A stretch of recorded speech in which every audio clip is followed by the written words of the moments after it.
Hi, everyone. Thanks for joining today's conversation. Today's HoUSed, Universal, Stable, and Affordable National Call. We will get started in just a minute or so. Just want to allow others to join today's conversation. Thanks for attending.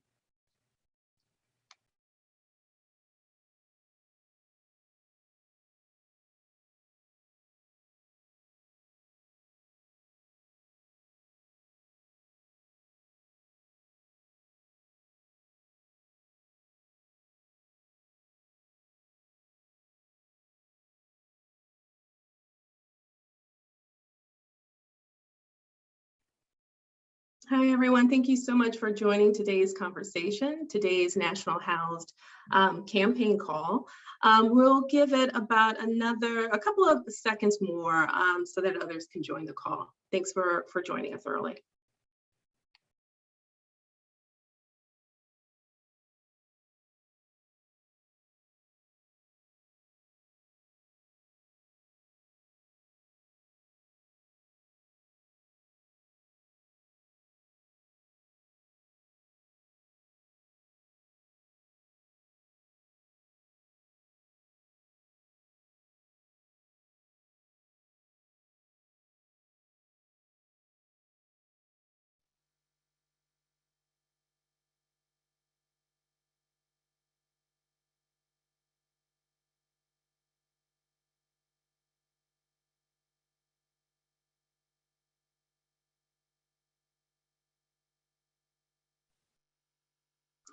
Thank you, everyone. Thanks for joining today's call, today's National HoUSed campaign call for universal, stable, affordable housing. This is our last National HoUSed campaign call for the year. So thank you all for being a part of this this year. My name is Renee Willis. I'm the Senior Vice President for Racial Equity, Diversity, and Inclusion with the National Low Income Housing Coalition. And I will be facilitating today's conversation. And so today, on today's call, we'll discuss the latest updates on the Build Back Better Act and ongoing advocacy that's needed. We'll have Peter Hepburn from the Eviction Lab, who will join today's call, and we'll discuss their most recent data on eviction filings after the end of the CDC moratorium. We also will have Vincent Nhda from the University of Pennsylvania Housing Initiative at Penn, and Rebecca Ye of the Coalition, who will share a new joint report analyzing Treasury emergency rental assistance programs, features, and spending performance. And we'll also, as always, we'll get new information on the Coalition's End Rental Arrears to Stop Evictions, the Erase Project, and receive updates from the field and more. So today's webinar is being recorded, and we certainly will make the webinar available after the broadcast. You'll be able to find the recording at www.nlihc.org/HoUSed. And as time permits, we'll take a few questions. If you have questions of any of the speakers, please use the Q&A feature at the bottom of your screen. And also please monitor the chat box for links to any documents or web pages that we'll reference. So we'll start. We're going to go ahead and get started with Diane Nhda, President and CEO of the Coalition, National Low Income Housing Coalition, and she'll provide us with the latest updates related to Build Back Better, the Build Back Better Act, and the urgent advocacy action needed. Diane, the floor is yours. Okay, thanks, Renee, and hi, everybody. I'm sure you all saw or heard or read about the big news yesterday, which is what I'm here to talk about today. After almost a year of our collective advocacy for the $150 billion of historic affordable housing investments in the Build Back Better Act, yesterday, Senator Joe Manchin announced that he will not support the historic recovery package. He said, quote, "I'm a no on this bill." So this is clearly a huge and in some ways unexpected blow to our efforts to get Build Back Better enacted. Senator Manchin had indicated for months his discomfort, his opposition to various provisions of the legislation, and he's also been vocal about his presumed impact of the legislation on the country. But he has always left the door open to continued negotiations and a possibility of getting to yes. And in fact, he already won many concessions and reductions to the bill, including by taking it from over $3 trillion where it originally was down to its current 1.75 or so trillion dollars. Even just last week, Senator Manchin was meeting with and talking to and negotiating directly with President Biden. President Biden put out a statement last Thursday that although Congress wasn't yet in a place to be able to enact the bill by Christmas, as he and Senator Schumer had previously said they would, which in and of itself was a disappointment and a setback, he also said that he believed that a few more weeks of negotiations could get them to a place where the Senate could pass the bill. So in other words, President Biden said they didn't yet have Senator Manchin's vote, but believed that it was only a matter of time before they could. Then yesterday was the big surprise when Senator Manchin's staff gave the staff of President Biden and congressional leadership a 30-minute heads up before he went on Fox News to say he won't vote for the bill.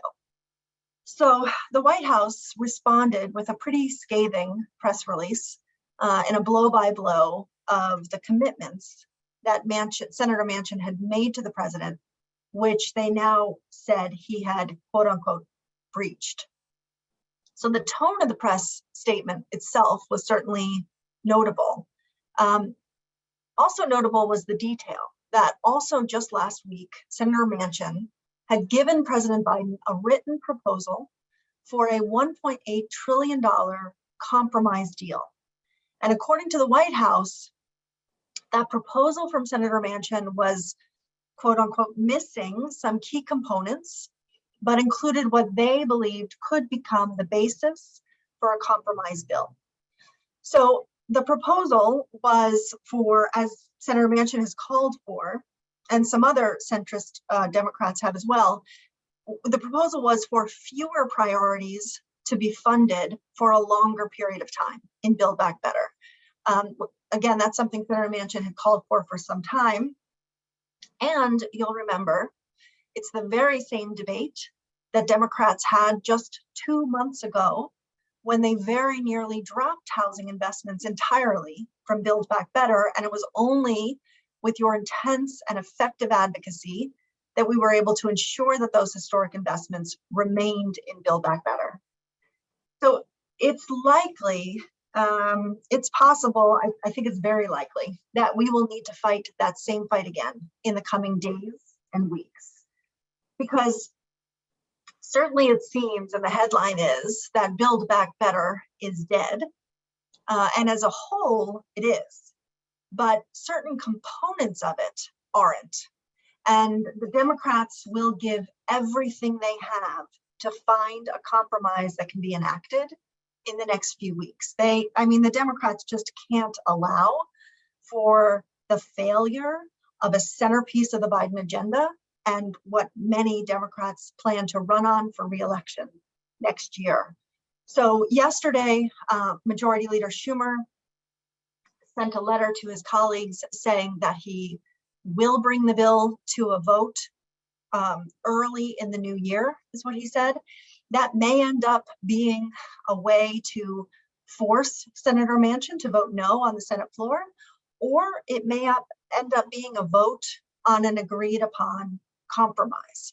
So it's still possible that everything falls apart here, but I'd say it's equally possible that they will enact a drastically changed compromise bill next year.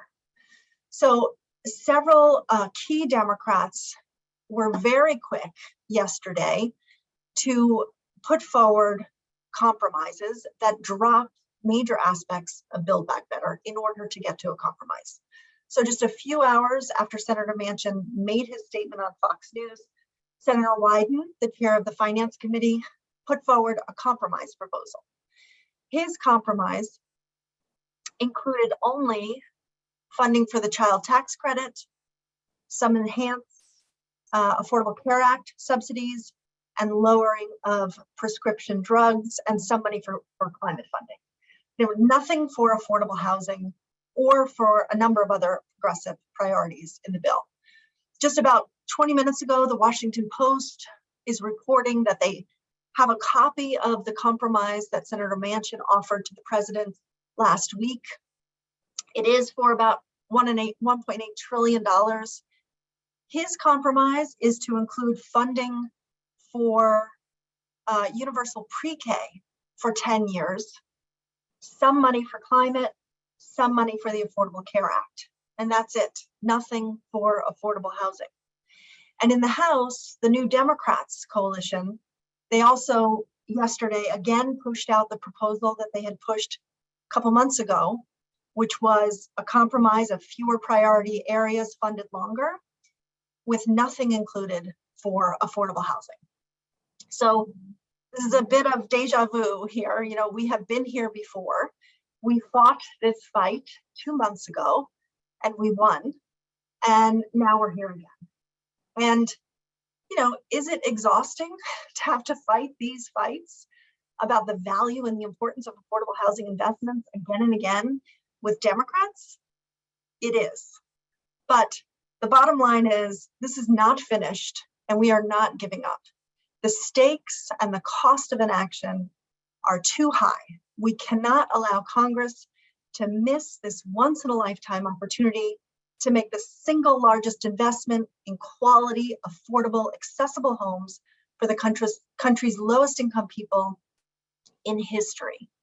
Just as a reminder, Build Back Better has $150 billion in affordable housing and community development investments.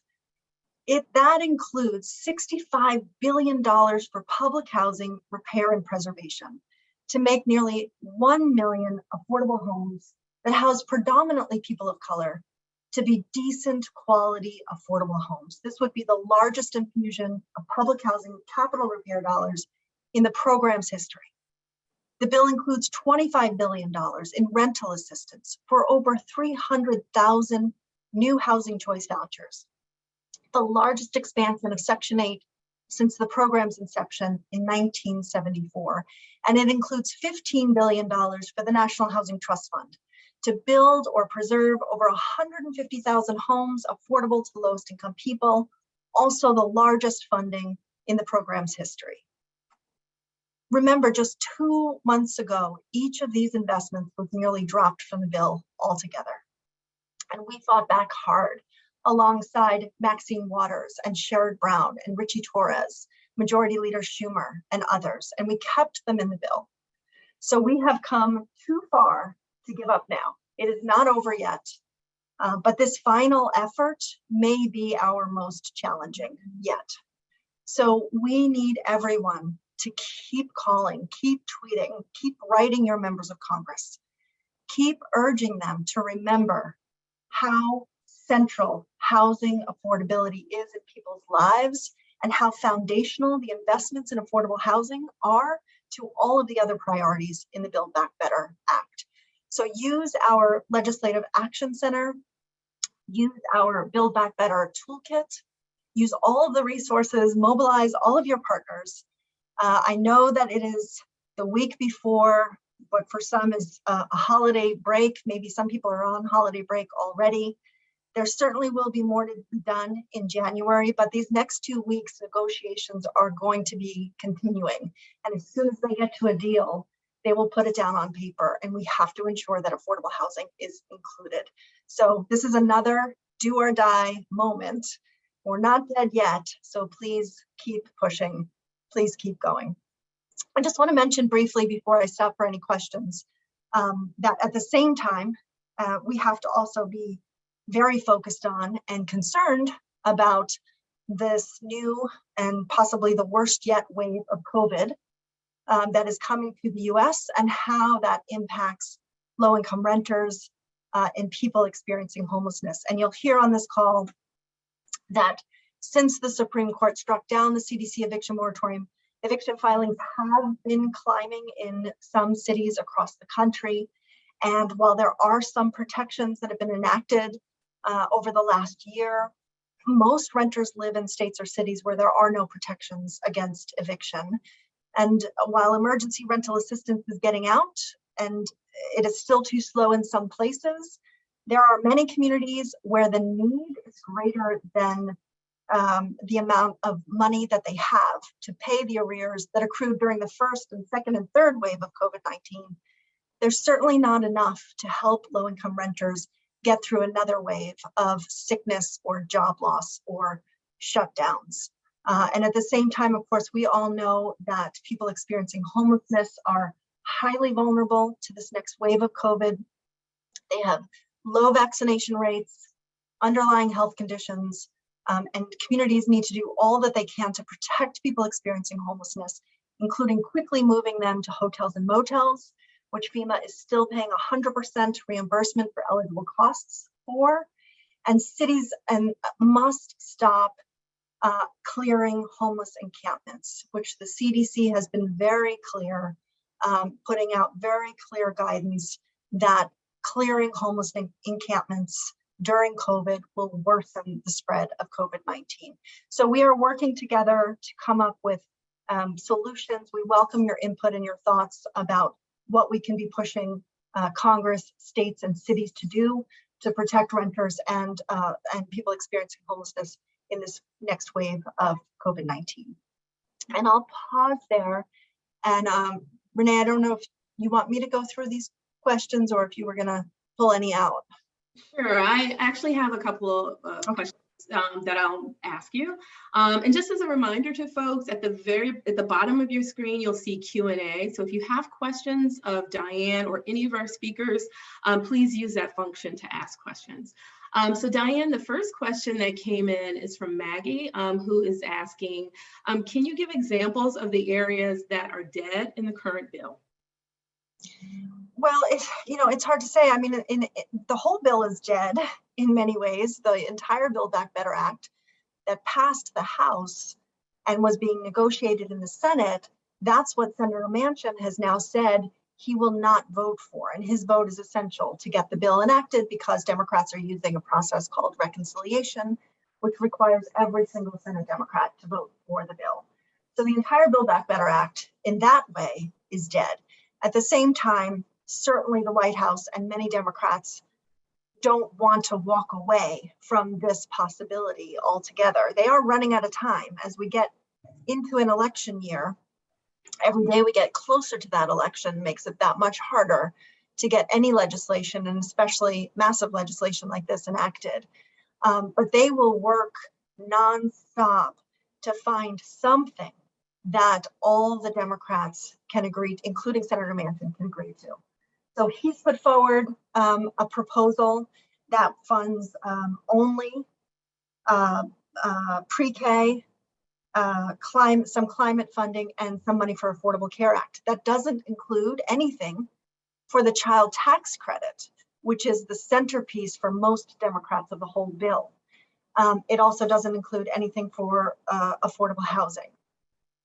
Senator Wyden's proposal keeps the centerpiece of the child tax credit, and rather than funding it only for a year, funds it for 10 years, which then leaves much less money for any other priorities. And he prioritizes, I believe it's some healthcare, some prescription drug negotiations on prices, and some money for climate as well.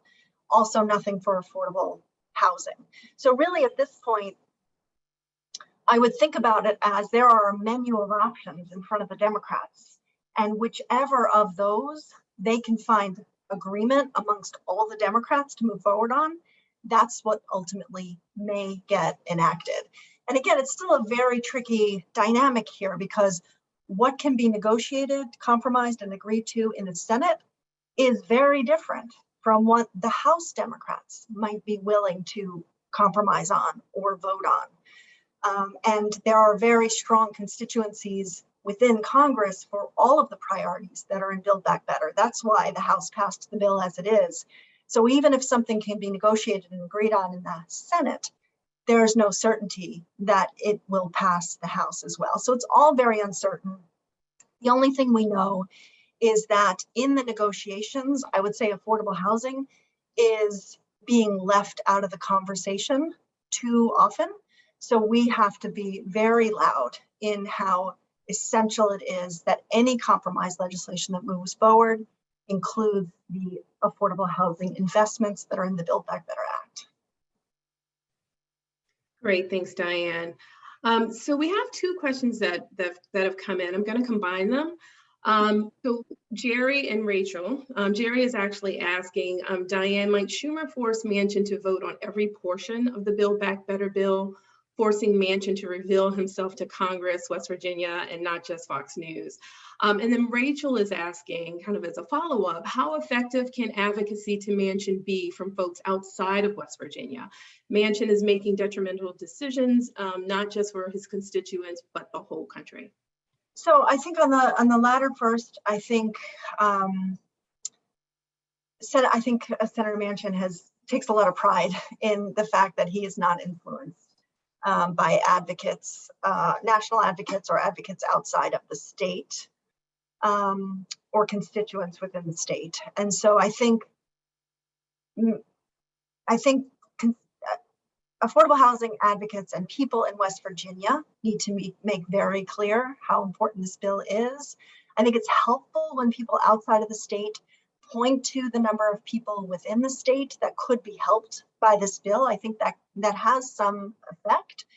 But I'd say right now, what everybody needs to be focused on is making sure that your member of Congress insists that affordable housing is included in whatever compromise they come to. Because again, at this point, Senator Manchin is the challenge for the overall bill.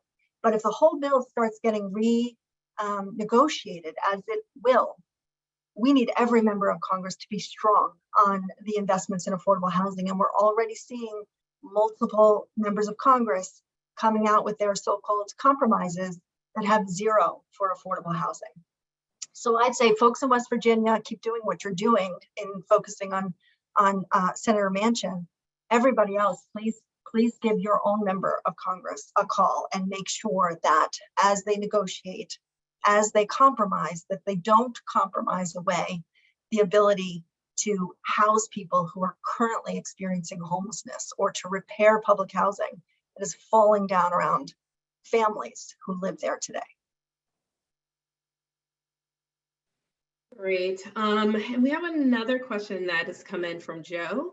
And Joe states that every piece that's dropped in a compromise has advocates who will push for it. Do we have any natural allies in the groups lobbying for causes we can join forces with? We do. And just to come back for a second, I realized I didn't answer Jerry's question about whether Schumer will force a vote on each component. I doubt that he would force a vote on each component. He may force a vote on the overall bill, but I am pretty sure that he would much prefer to just bring up a bill that everybody can agree to. So again, I think he will hold out there the threat and probably the reality that he'll bring the full Build Back Better Act to the floor for a vote and see what Senator Manchin decides to do at that point. But I think between now and when he does that, he's going to be working really hard to instead get to a compromise for a bill that can actually pass the Senate. And in terms of natural allies, yeah, we have many. I mean, and many of you are here on this call, and many of you are part of the Opportunity Starts at Home campaign that we created and helped lead for exactly this purpose, to recognize all of the different sectors that have so much at stake in ensuring that there are affordable housing opportunities for extremely low income people, whether that's the civil rights and racial equity community, whether that's the education community, the healthcare community, the faith-based community, and beyond. We've built and really benefit from some very strong relationships from leaders in all of those sectors who we've been thrilled to have join us really effectively in advocacy for increased housing investments. So I would just encourage and urge everybody to keep going. Thanks, Diane. And maybe we have time for one more question. Let's see. Is there any indication that Senator Manchin has any objections to the housing components? Not much. No, I think, and we have worked on this, of course, throughout the year for many months, and heard from our partners, and both within West Virginia and others who are working and having conversations with Senator Manchin. I am not concerned that he feels like affordable housing should be struck from the bill necessarily. It's more about him wanting to shrink the overall size of the bill and him prioritizing other things above affordable housing. That's the challenge. Great. And just quickly, if I can slide in one last question before you run. Someone is asking, do you think that, it's actually Michael Santos, so thank you, Michael. Would circulating another Dear Colleague letter from Congress be helpful? I think it would, yes. I think it's going to be important, and it's something that we're starting to talk with our partners on the Hill, some leaders that have led those Dear Colleagues in the past, to get a sense from them about strategy and tactics, next steps, and to see whether now is the right time for them to lead another Dear Colleague letter. But I do think that soon it will be very important for us to do it again, and to again have a very strong showing of members of Congress that sign a letter urging that leadership and the White House keep affordable housing investments in the bill. So more to come on that. Fantastic. And in terms of time, Diane, I know that you have to run to another meeting. So what we'll do is we will close it there. We had a lot of great questions to come in. So thank you everyone for your questions. And we'll try to, we have a lot of great staff online right now. So we'll try to answer those questions throughout this call. But thank you very much, Diane, for those very important updates and our call to action and what we need to do in the days and the weeks ahead. Yeah, thanks, Renee. And just to say again, thanks to everybody on the line. And my email is on the slide, so always feel free to reach out to me directly if you have ideas, concerns, questions. Happy to answer. But thank you all, and see you all soon. Happy holidays. Bye. Thanks, Diane, and thank you, everyone. So we're going to move on to our next presenter, our next topic and speaker. So we have Peter Hepburn, who is a research fellow from Eviction Lab, who will discuss their most recent data on eviction filings after the end of the CDC moratorium. So thank you for joining us, Peter. The floor is yours. Thanks, and thank you so much for having me back on the call. So I'm going to be talking about some new analyses that I've done in collaboration with some colleagues at the Eviction Lab, trying to understand eviction filing patterns after the Supreme Court struck down the CDC's eviction moratorium. This work is all based on the records of new eviction cases being filed with the courts in the 6 states and 31 cities in which we're tracking filings in real time. These data do not offer full coverage of the US, nor are they selected to be nationally representative. But they do cover about a quarter of all renters nationwide in a considerable variety of different jurisdictions. And I think they provide important insight into what trends look like after the federal eviction moratorium ended. So I want to start here by showing you the absolute number of eviction cases filed in the 3 months before and the 3 months after the CDC eviction moratorium was struck down. We're counting here from August 26th, which is the day that the Supreme Court's struck down the moratorium. That's represented by that vertical orange line in the middle of this plot. You can see that cases increased slightly in the first month after the moratorium ended, and then quite a bit more the following month between September 27th and October 26th. That number dropped a little bit in November, although it remained above the levels seen over the course of the summer.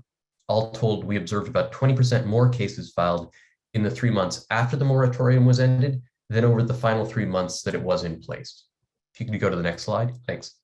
It can also be helpful to think about these case filings in light of seasonal patterns in evictions. So under normal circumstances, more eviction cases are filed in July, in August, and September than in October, November, and December. In this plot, we're comparing the number of eviction filings to historical average. As you can see, filings were below 50% of historical average across the sites that we track over the last 3 months of the CDC eviction moratorium. That jumped up to 63.4% of historical average 2 months after the moratorium was struck down, and it remained above 60% of historical average in that 3rd month post-moratorium. Still, it bears highlighting here that that leaves overall filings well below historical average. You know, we're talking less than 40% or 40% less than normal. So what I've been starting with here are data that pertain to all of the sites that we're tracking. There is, however, a lot of variation between these sites that's worth exploring. So if you can move to the next slide. So in this plot, we're looking at eviction filings as a share of historical average for each of the 31 cities that we're tracking for the 3 months after the Supreme Court struck down the CDC's moratorium. We're shading these cities according to the level of state or local eviction protections that remain in place. So blue are cities that have strong protections like an eviction moratorium, teal for areas that have some limited protections, and then orange for the cities with no remaining pandemic-specific eviction protections that were in place. So between August 27th and November 26th, there were 11,799 eviction cases filed in Las Vegas, all the way over here on the right-hand side of the plot. That's 126% of historical average. That's the only city that we're tracking where filings were above normal levels, but those filings did exceed 75% of historical average in 11 of these cities. That includes Columbus, Ohio, Tampa, Florida, Indianapolis, Milwaukee. By contrast, filing rates were much lower in some of the other cities that we're monitoring, particularly those that maintain state or local eviction moratoria.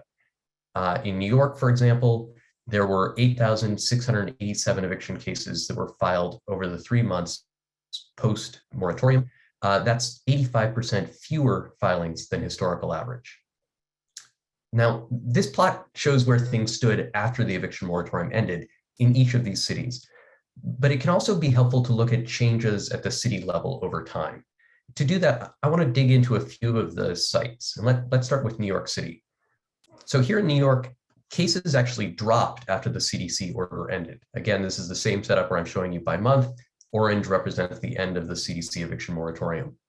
The drop in New York City likely had little to do with the Supreme Court's decision in this case, and more to do with the fact that the state reimposed an eviction moratorium on September 2nd. That's set to run until January 15th of next year. That additional layer of protection has kept filings even lower than when the CDC order was in effect. You can go to the next slide. So in Cleveland, which has no additional protections in place, cases increased after the moratorium ended, but that jump wasn't particularly large. Filings were at 37.3% of historical average for the 3 months before the moratorium ended, and then they increased to 48.3% of historical average. That's for the 3 months after the moratorium ended. And that still leaves things at less than half of normal levels. Most of the sites that we track show this level of change, about between 10 and 20 percentage points increase relative to historical average in filings. You can go to the next slide, thank you. So in Houston, by contrast, we saw really quite a steep jump in eviction filings after the Supreme Court's ruling. So in total, 8,199 eviction cases were filed in those 3 months before the court's decision. That rose to 13,283 cases in the 3 months after the moratorium was struck down. That's only 12.8% below historical average for that 3-month period. Go to the next slide. So we released these analyses as a report that you can find on the Eviction Lab's website. The URL is provided here. In the report, we also discussed some of the factors that may account for the relatively small increase in eviction filings after the moratorium was struck down.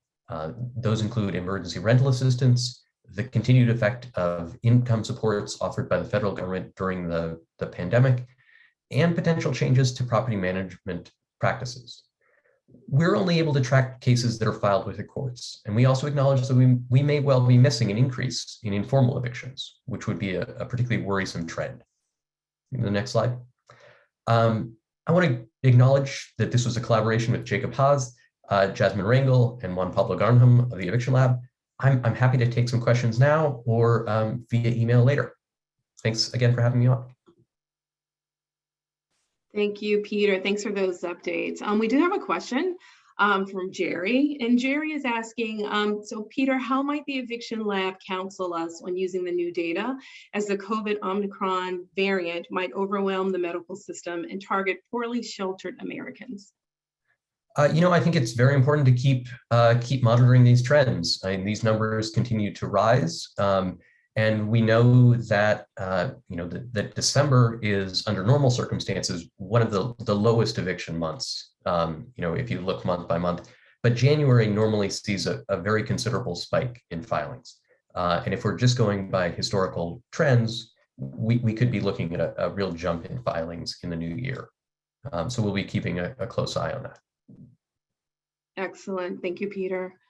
Let's see. I don't see, actually, one just came in, a question. Let's see. Will there be an update to the 2016 report ranking evictions by city?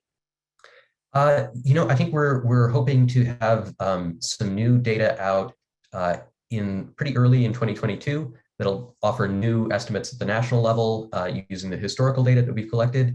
And when those data are released, there will be new rankings out.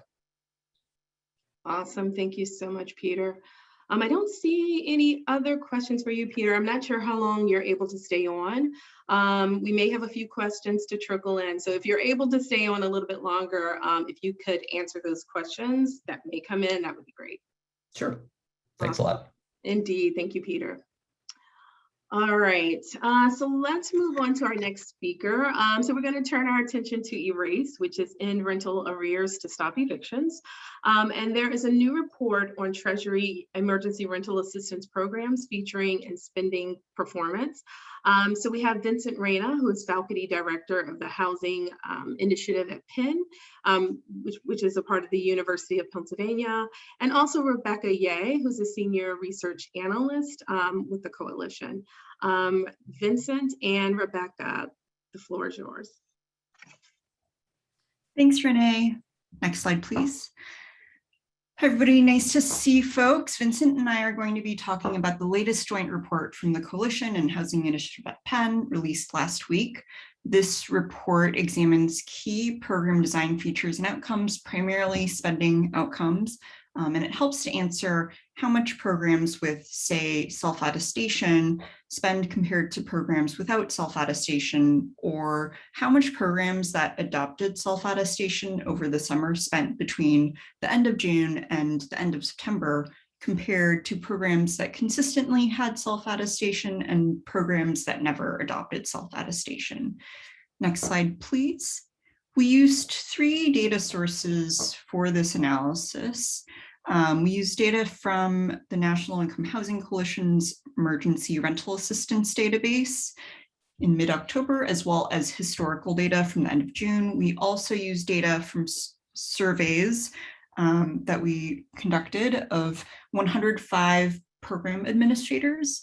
In our last survey and in this round of surveys, we found that programs that self-reported using self-attestation and direct attendant assistance on the survey did not necessarily reflect that publicly in readily available documents and on their webpage. So the survey data can really help to enhance the context and other nuances that aren't necessarily captured in the Coalition's database. Lastly, we use expenditure data from the US Department of the Treasury. Next slide, please.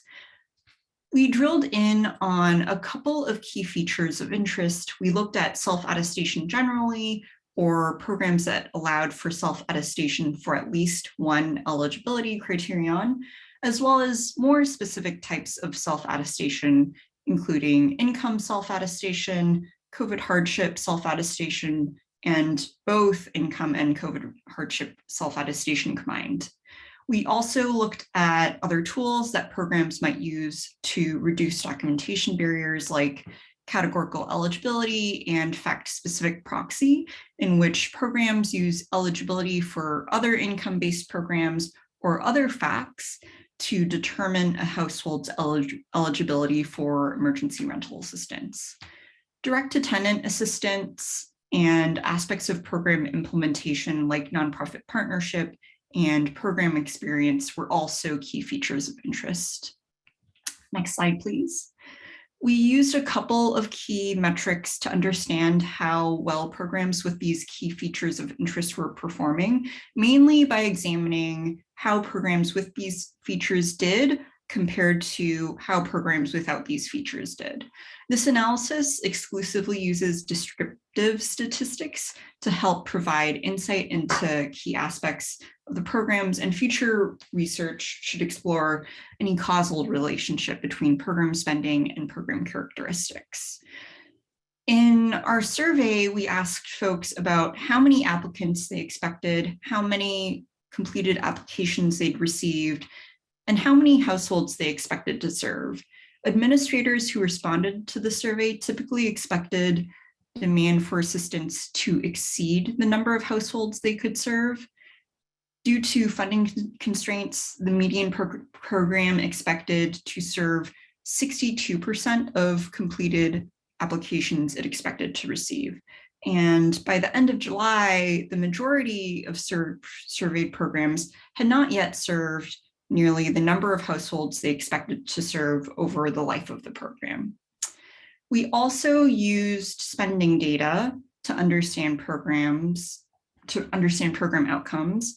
And this is really one metric we have for all programs. And to have a better understanding of outcomes, we really need better demographic data on who programs assisted. So using spending data, we looked at amount spent by the end of July for surveyed programs, which is close to when folks participated in the survey. So the average program had spent 31% of their funds by the end of July. The average surveyed program had spent 31% of their ERA1 funds by the end of July, just to clarify.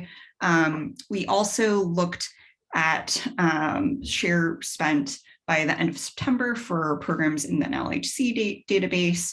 By the end of September, the average program had spent 44% of its ERA1 allocation by the end of September, 44% of its ERA1 allocation. And then we also looked at how much programs had ramped up between the end of June and the end of September. So surveyed programs had spent 30% of their funds between the end of June and end of September, while programs in the NLHC database had spent 27% of funds between the end of June and end of September. And I'll pass it on to Vincent. Cool. Thank you, Rebecca. And thank you for having me here today. So I'm going to present some of our key findings. And one of the things I would say, just to kind of reiterate what Rebecca said, is, well, first, thank you all for filling out the survey. Many of you on this call, this represents your programs, right? And this is the largest national survey in the country, complemented by the wonderfully large database that the coalition has put together. And that allows us to look at really two important data points. And a lot of the findings we're going to focus on here are the key things that pop up. One of the things that's clear, though, right, is there's a lot of complexity around these programs, a lot of local dynamics, statewide dynamics, national dynamics that are affecting programs. And so the fact that we're finding kind of any variation across program characteristics really means some of these characteristics are quite meaningful. So our key findings are essentially around stuff that we've found in previous reports, which is namely, greater flexibility, direct attendant assistance, and partnerships with nonprofits. If you can go to the next slide. So in focusing on greater flexibility, right, one of the things that's come up consistently is essentially the idea that making it easier for households to apply through self-attestation and other forms is clearly being correlated with more money getting out the door. So programs with categorical eligibility or fact-specific proxies spent a higher share of their allocation by September 30th, 2021 on average than programs without these features. Programs with self-attestation had generally higher average spending than those without in both programs in the database and the survey sample as well. And so some of these numbers don't seem like large variation, but these are averages essentially. And so by virtue of doing that, it's kind of not capturing the fact that there's actually a lot of programs that seem to be doing exceptionally well, strictly associated with these program features themselves. Next slide. So in that vein, programs adopting any type of self-attestation during the summer spent on average a greater share of their allocation during the summer. So this means essentially people moving towards self-attestation. So it's both programs that started with it, right, and programs that actually moved towards it seem to have higher spending levels. Programs that adopted any type of self-attestation over the summer were more likely to have had above average spending between June and September, right? And so generally this kind of idea of movement towards flexibility, so it's not only initial flexibility, but it's movement towards that flexibility is really important. Next slide. One of the things that's interesting is we looked at direct-to-tenant assistance, and when we did this, what you see is actually programs that initially started with direct-to-tenant assistance have gotten dollars at the door, more dollars at the door, which is a really kind of positive sign about the direct-to-tenant assistance.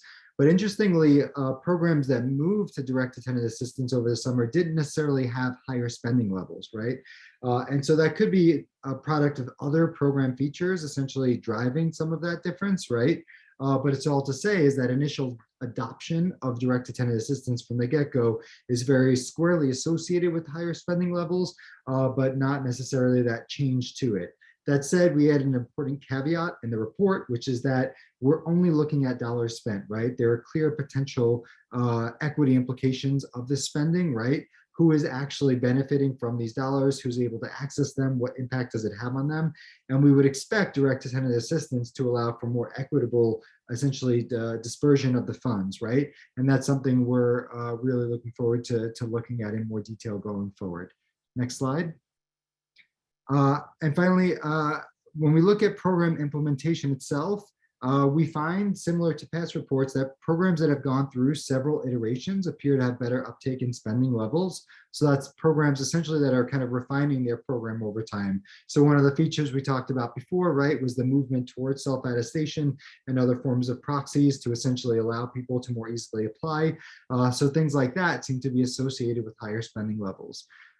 We also find that overall the programs that partnered with nonprofits appeared to have better spending levels. So again, this actually very much mimics our findings from 2020, and you find these themes to essentially be consistent over time. So next slide. So overall, right, our findings are that the move towards flexibility, self-attestation, or the initial adoption and move towards them are really critical.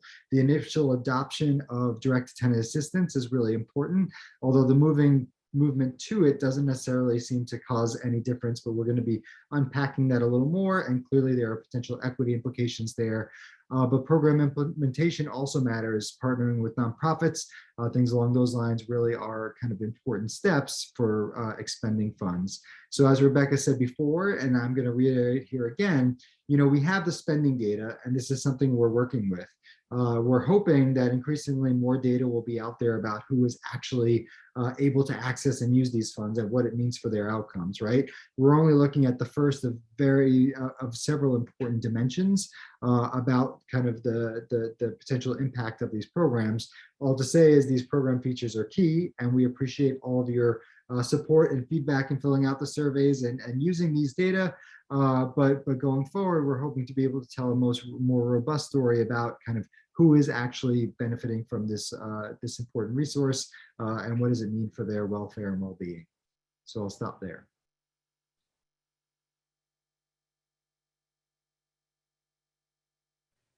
Excellent. Thank you, Vincent. Thank you, Rebecca. We do have a question that came in. It looks like this question is directed to Rebecca. And this question is from Jerry. So it's, Rebecca, how engaged are states in helping you and Vincent help flesh out the data and its potential?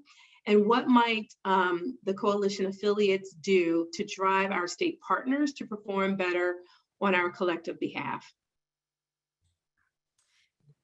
That's a really great question. I think that if we go back to a couple of the slides, there are a number of state programs have been really responsive to the survey and have been super helpful in filling out the survey and giving us some more of that insider knowledge around what's going on. One other thing that I'll mention is, as part of the larger ERASE project, the coalition is working with a number of partners to advance ERA programs, to make sure to have more of that, drive more awareness and advocacy, to make sure that programs on the ground are doing better. And so I think that that's kind of one way that I'm seeing all of this work out. And I'll stop there to see if Vincent has anything he wants to add. Yeah, I mean, so I would say that one of the things that's clear, as you all know well, right, many of you are administrators of these programs, is that there's just a lot of work just in administering the program and putting together all the data and then reporting to Treasury. So then sharing kind of beyond that often becomes quite challenging. And so that's why, to be honest, we really appreciate all the partners here who have really filled out our surveys and the kind of pressure and also support you put on your municipalities for sharing these data. And so I would just say that, you know, we've experienced a lot of kind of general support, but also I would say anecdotally, even outside of this project, just kind of see a lot of fatigue, right? Of folks who have been working really hard on these programs for a really long time and trying to get dollars at the door, often on kind of limited overhead budgets. And so we're really kind of sensitive to those realities. And so I think in this way, you know, we've been trying to kind of make ourselves available as a resource for helping with data analysis. So insofar as you can kind of share that kind of information with your administrators, or if you are an administrator, seeing us as a resource in that way, you know, that could potentially be helpful as well. Great, thank you. Thanks, Rebecca. Thanks, Vincent. And again, we may have some additional questions to come in. So if you have time to, Vincent in particular, to hang around, and if you can answer those questions, that would be great. But thank you very much, both of you, for the great presentation. All right, so let's move on to, and I believe our next update is coming from Sarah Brune. Sarah, are you on today? Yes, I am here. Wonderful. So Sarah, as always on these weekly calls, we provide an opportunity for grantees, ERASE grantees, to share the work that they're doing in their state. So today, Sarah will talk about what they're doing at the Nebraska Housing Developers Association, how it aligns with ERASE, and how it's helping to advance emergency rental assistance funding in Nebraska. Sarah, the floor is yours.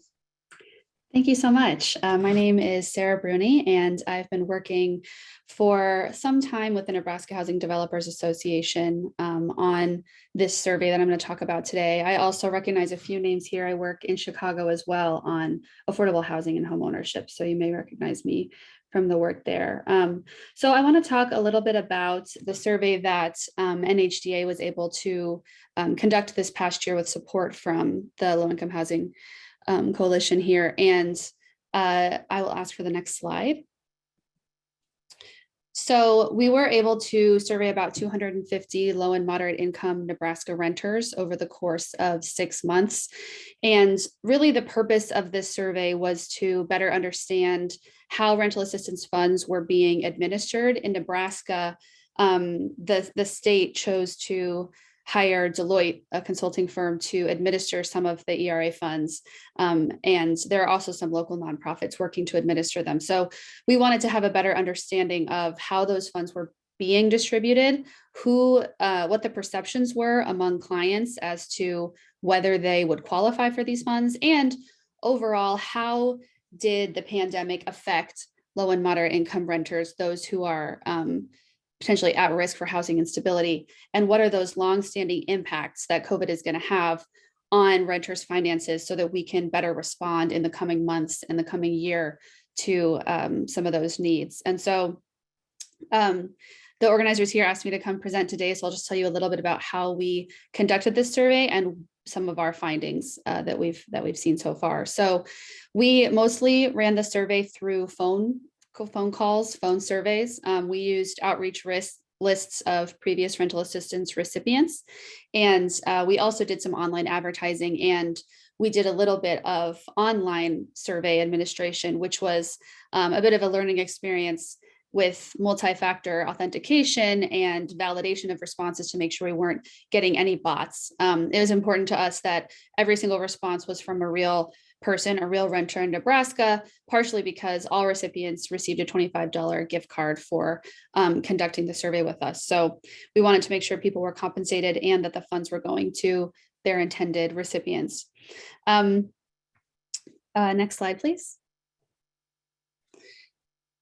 Some of the insights that we got from our surveys were the average respondent's rent in Nebraska was $752 a month. That is going to sound, shockingly low to some of you, I'm sure. But really, some of the most interesting information we got were what type of respondent to the survey did receive rental assistance and what type of respondent did not receive rental assistance. So 33%, so almost a third of our respondents did not hear about rental assistance availability at all, which I think can be hard for us to understand when we're inside the industry. But you think about people going about their regular lives, and if your state or locality didn't engage in aggressive advertising efforts, you can end up with this result. 41% of the respondents did hear about rental assistance, but they thought that they would not qualify, even though all of the respondents identified themselves as low or moderate income. The average household reported one person employed. 28% of our respondents skipped monthly bills in recent months, but did not receive rental assistance. And about half, 48% of our respondents actually did apply for rental assistance, and 37% received it. We'll do the next slide. So here are some of the profiles of respondents who did receive assistance and those who did not. 65% of those who received rental assistance had skipped a bill within the past month, but you'll see that even for those who did not receive rental assistance, 44% of them skipped bills in the last month. And only 75% of our non-recipients actually paid their rent in full and on time. That sounds like a lot, but it begs the question, why are so many people struggling to pay rent but still not able to receive assistance or did not seek it? Only 30% of those who did not receive rental assistance and responded to our survey could continue their job from home. This is well known across the country, but many of those low and moderate income renters were impacted with both the inability to continue work from home, but also having childcare intervene and interfere with their employment. 43% of our non-recipients had credit card debt, and this was a common response we saw from people, that they would put money on their credit card and increase their credit card balance significantly in order to pay rent and pay other bills. And half of those who did not receive rental assistance did seek additional income and new income over the past year that they had never received before. Piece of good news is that 84% of our respondents who did receive rental assistance said that it helped calm some of their financial anxieties during the pandemic. Next slide.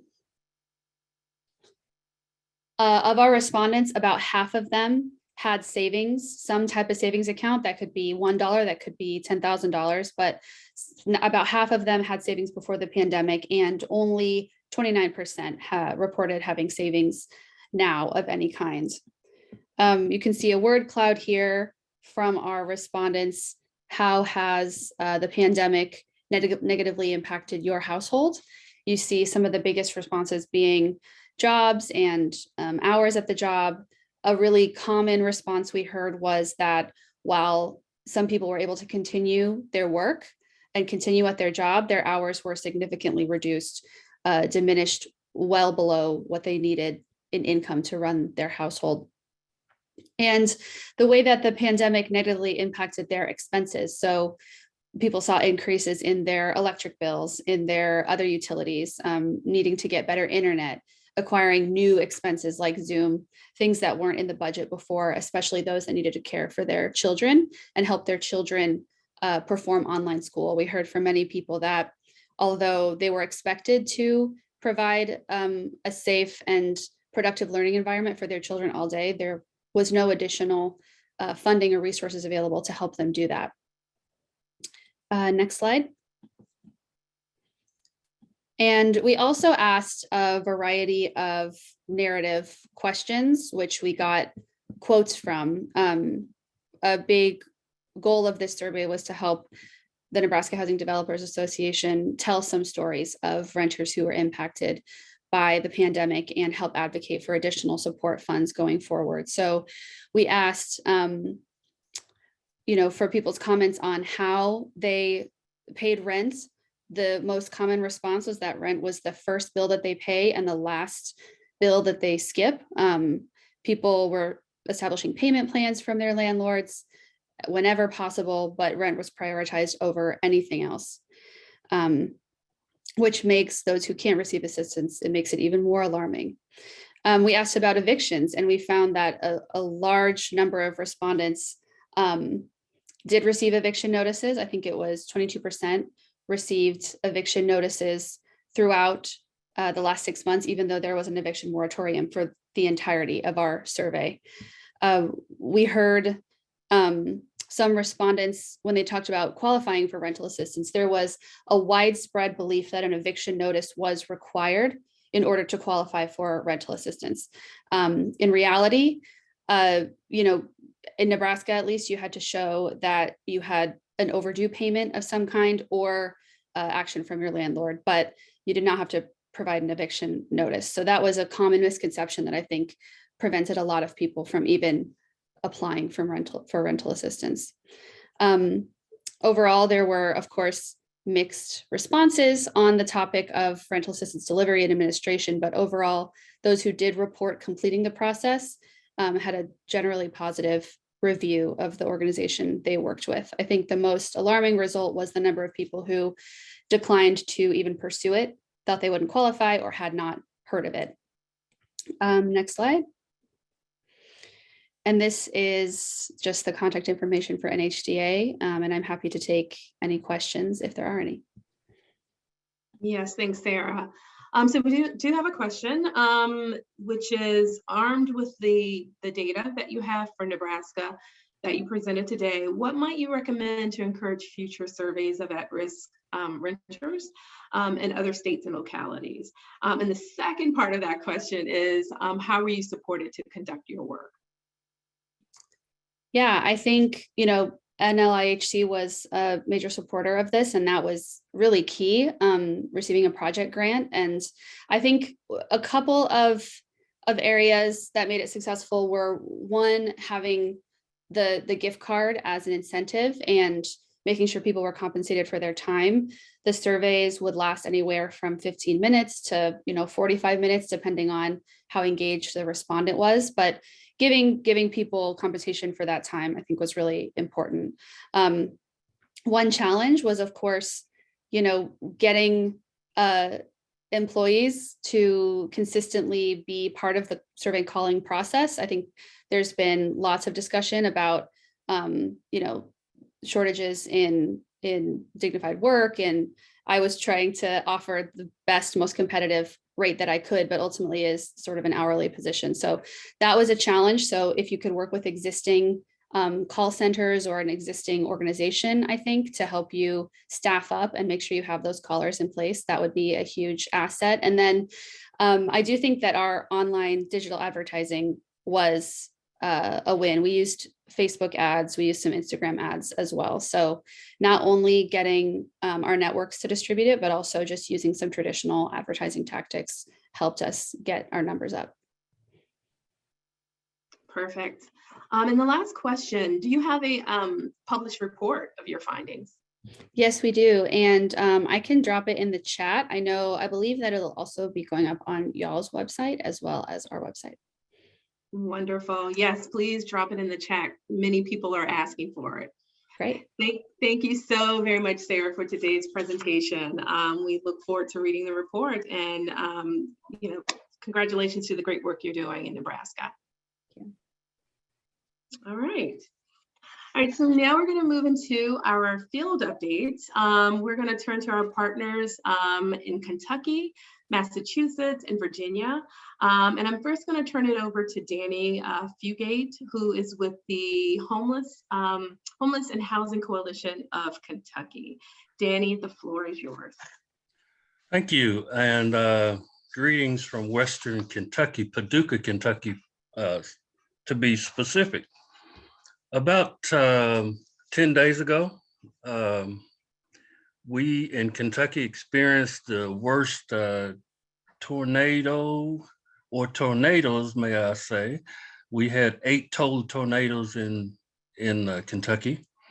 The worst 2 ran parallel to each other about 40 miles apart in the central and southern western part of Kentucky. The worst area that was affected is about 20 miles south of Paducah, where I am at, in the community of Mayfield, Kentucky. The tornado that hit Mayfield trekked about 200 miles through Arkansas, Tennessee, and into Kentucky. Left a reported approximately 1,000 homes demolished in Kentucky. There are 14 counties in Kentucky right now that has been designated for emergency disaster assistance. Electricity and water still has not been provided or restored to some of those areas around Mayfield. Mayfield actually has a population of about 10,000 people, with about 148 families served under the Section 8 program, about 220 families in public housing, and 88 families in other subsidized units. As of the last report that I've been able to confirm, there were no confirmed deaths in public housing. There was 1 confirmed death in the Section 8 assisted unit, but there are still missing people in that area. The tornado destroyed at least 12 public housing units and at least 45 Section 8 units as of the last report that we have. 1 shelter facility was destroyed, along with countless owner-occupied units throughout the city. FEMA today stated that 32% of the inspections have been done, and they should have an idea of the number of displaced folks by mid-week this week. I actually serve as leasing navigator for the Homeless and Housing Coalition of Kentucky that administers the ESG Rapid Rehousing Program for the far western 8 counties of Kentucky, which includes Mayfield. I took the opportunity to travel to Mayfield last week and was astonished by the destruction of that storm. I've never been to a war zone, but you can definitely feel the eerie atmosphere there of the death and destruction seems to permeate all around you in certain spots of Mayfield. The media coverage does not give justice to what's going on at the ground level of that city right now. I certainly hope that the affected people of Mayfield and across the rest of Kentucky take advantage of the recovery efforts currently in place and quickly recover from the initial wave of destruction, although many areas in Mayfield specifically will never be the same.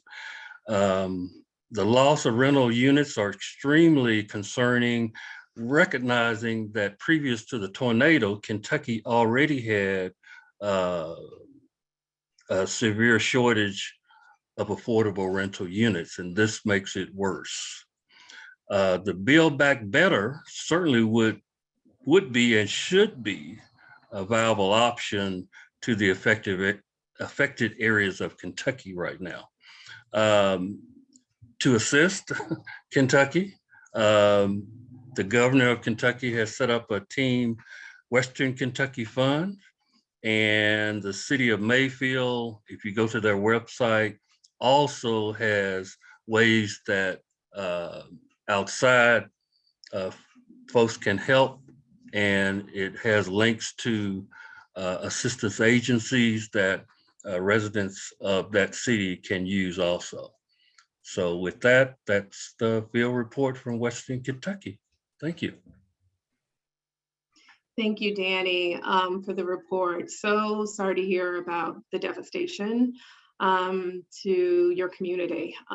Anything that we can do to help in the efforts, even in terms of sharing the stories, please let us know what we can do. it sounds like it was devastating that we can't even really imagine. So thank you for doing the important work or being there for your community and helping folks who have lost their homes. Thank you. Indeed. Okay, so we're gonna move on to Massachusetts. I believe we have Ryan Dominguez, who is a policy analyst with the Citizens Housing and Planning Association. Ryan, are you with us? Yes, you are. Yes, I am. Well, before I get started, I just want to say to Danny, thank you for all the work that you're doing in Kentucky. Hopefully some of our collective work on Build Back Better will help you to get, some additional resources and that kind of thing. So appreciate everything you're doing out there for the people of Kentucky. Again, I'm Ryan Dominguez. I'm a policy analyst at Citizens Housing and Planning Association, also known as CHAPA. And we're an umbrella advocacy organization that brings together everybody from the development side all the way to tenant organizations to try to work together to come up with different policies and proposals in the affordable housing space. And today I'll talk a little bit about the ARPA fiscal recovery bill that we've been able to pass in Massachusetts. So, it's been kind of a long road for us to get moving on our ARPA fiscal recovery funds in Massachusetts, but it seems that we're almost there. So for background, our governor released a plan back in June to spend over $1 billion on affordable housing. His plan focused mainly on housing production and creating more home ownership opportunities. However, our legislature really wanted to take a more active role in deciding how the ARPA funds would be spent. So they decided to create a public hearing process as well as to pass their own bill through the normal kind of legislative proceedings in both the House and the Senate. The bill that ended up coming out includes around $4 billion for healthcare, workforce supports, affordable housing, and other priorities. And the spending plan allocates a majority of our state's kind of American Rescue Plan Act funds, but it also includes some state surplus state tax revenue. So we will have a little bit of flexibility to address, I guess, people who may not be covered under the ARPA fiscal recovery funds. And in total, we'll have around $2.3 billion left in our federal ARPA funds to use at a later date. In terms of housing investments, there was a total of $624 million that was included in the recent bill that we passed. The amount is a little bit less than the $1 billion that was originally proposed by the governor, but we're happy to see this initial investment, and hopefully we can advocate together in Massachusetts to try to get some more funding for affordable housing. In the bill, we've included around $65 million for home ownership assistance, and this will go to programs such as down payment assistance, mortgage insurance programs, as well as mortgage interest subsidy programs. There's also around $115 million for homeownership production through our state's program, which really focuses on building affordable housing for first-time home buyers that are between 70 and 120% of AMI. There's also some preferences that are built into that homeownership program, including preferences for projects that serve 70% AMI, projects that have clean energy and sustainability initiatives that are built in, as well as projects that are located in communities that have really looked at some of their zoning and tried to change some of that to make their communities a little bit more inclusive, to build more multifamily housing in communities that may not have been doing that previously. There's also around $115 million included in the bill for affordable rental housing production and preservation. And this funding will be administered through our state housing agencies through different grants, loans, and financial assistance for different affordable housing projects that may receive LIHTC, state bond funds, or any other type of state housing assistance. We've also included money for rehab and modernization of our state's public housing stock for around $150 million and around $6.5 million for a green energy retrofit pilot program, which will serve moderate to low income housing projects that are going to be retrofitted with more energy efficient, clean, and renewable technologies. And finally, there was also some funding for supportive housing, for the production of permanent supportive housing, as well as the acquisition of temporary housing like hotels and motels, which we will then be able to convert into more supportive housing. I was really particularly proud of how our affordable housing community had come together on the supportive housing piece. Originally, the governor had proposed for the supportive housing dollars to go directly to seniors and veterans. But our supportive housing partners came together to really expand that definition of some of the priority populations to also include individuals and families who may be classified as chronically homeless, survivors of domestic violence, individuals and families with behavioral health or substance abuse needs, survivors of human trafficking and domestic violence, as well as individuals and families who are at risk or transitioning out of the foster care system. So now I think that this supportive housing piece is really comprehensive and will reach a lot of the populations that we all try to serve in our own work. So again, there's a lot of great things that were included in this bill.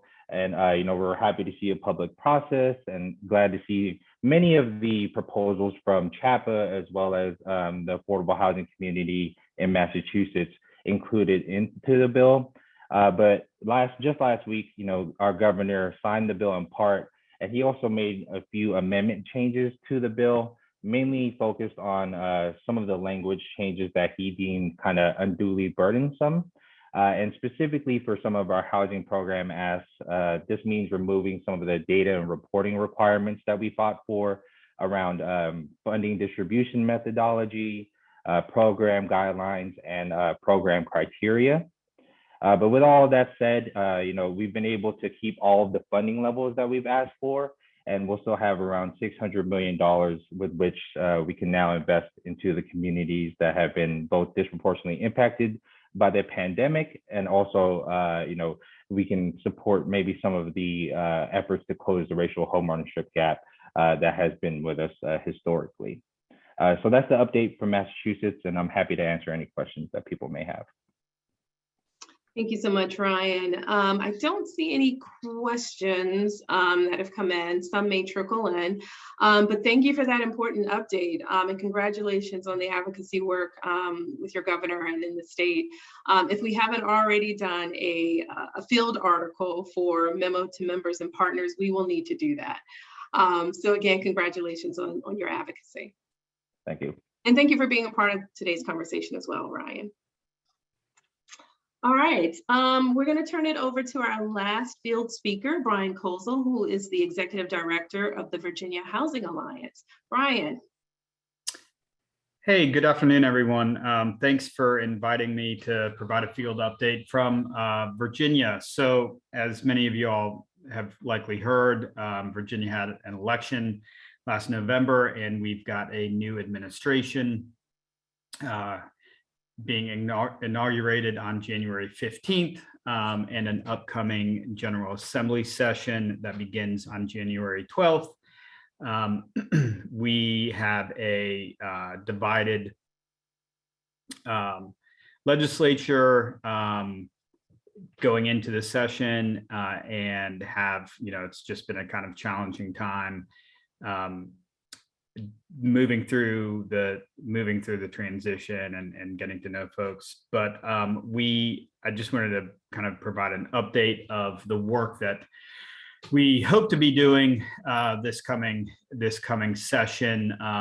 Really kind of began way back in the spring with laying the groundwork with Governor Northam, and working to get some relatively large budget requests in his outgoing budget. And so we were successful in doing that. And so the outgoing budget includes really historic and really unprecedented in Virginia funding for affordable housing and homelessness prevention. There is a proposed budget allocation for $300 million over the biennium for the Virginia Housing Trust Fund, which 80% of those resources go to loans, low interest loans for production, and then 20% go to homeless reduction grants. So we've been advocating for years to continue to increase this, and it just I guess 2 or 3 years ago, the Housing Trust Fund was funded at $11 million annually. So we have been really successful in growing that substantially over the past couple of years. I'm hopeful that we'll be able to continue to do that with the new administration. We're also working to introduce a budget amendment that would create a rental assistant, a long-term rental assistance program in Virginia, kind of a state administered housing voucher program. We had, Virginia actually has had the really good fortune of 2 really high profile housing studies that one came out of the 2020 legislature and tasked Virginia Housing and the Department of Housing and Community Development. Virginia Housing is our state housing finance agency, to kind of conduct a very broad kind of omnibus housing study, while at the same time the Joint Legislative Audit and Review Committee, known locally as JLARC, was tasked with conducting a similar housing study. So the JLARC study has been released. Unfortunately, I think their website got caught up in that ransomware attack. And so the report is not online yet, but it has been released. And the really good thing, I think, in which helps our positioning, particularly in the budget line items, is that the report, put a price tag on the cost to meet the unmet housing needs of all extremely or very low income households in Virginia. And they estimated that total cost is about $5 billion annually. So against that backdrop, a $300 million request for the Housing Trust Fund, a voucher program, and a doubling of funding for our permanent supportive housing programs looks really, really good in comparison to a total of $5 billion. So that is where we are. I'm happy to answer any questions.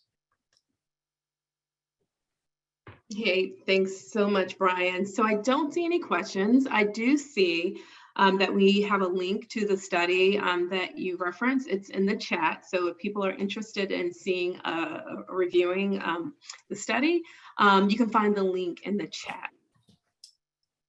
All right. Actually, yes, we do have a question that popped in. So VHA has had a strong presence in encouraging better state resources toward affordable homes for all.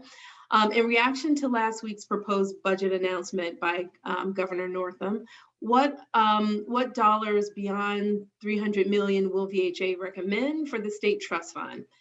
That's the first part of the question.